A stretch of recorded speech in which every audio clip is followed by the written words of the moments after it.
যে ব্যক্তি আয়াতুল কুরসি পড়ে তার জান্নাতে যাওয়ার ক্ষেত্রে আর কোনো বাধা থাকে না, একটা জিনিস ছাড়া, সেটা হচ্ছে মরণ, মৃত্যু। লোকটা মরে না তাই জান্নাতে যায় না, মরলেই জান্নাতি। প্রত্যেক ফরজ সালাতের পরে যদি কেউ আয়াতুল কুরসি পড়ে তার জান্নাতে যাওয়া কেউ ঠেকাতে পারবে না, কোনো বাধা নাই। একটা বাধা আছে, সেটা কি? মরে না। না মরলে জান্নাতে যেতে পারবেন? মরলেই। তাহলে কত ফজিলতপূর্ণ আয়াত বলেন।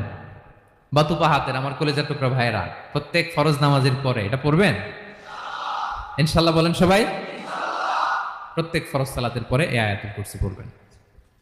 এবং বিষ্ণু ইসা ইসলাম বলেছেন, যখন ঘুমোতে যাবা, ইদা আওয়াইতা ইলা ফিরাশিক, যখন ঘুমোতে যাবা আয়াতুল কুরসি পড়বা। যদি পড়ো, আল্লাহর পক্ষ থেকে আপনার সিকিউরিটির জন্য আল্লাহ একটা স্পেশাল ফেরেশতা নিয়োগ দেয়। সকাল পর্যন্ত আপনার সিকিউরিটি দেয়, শয়তান আপনার কাছে আসতে পারে না।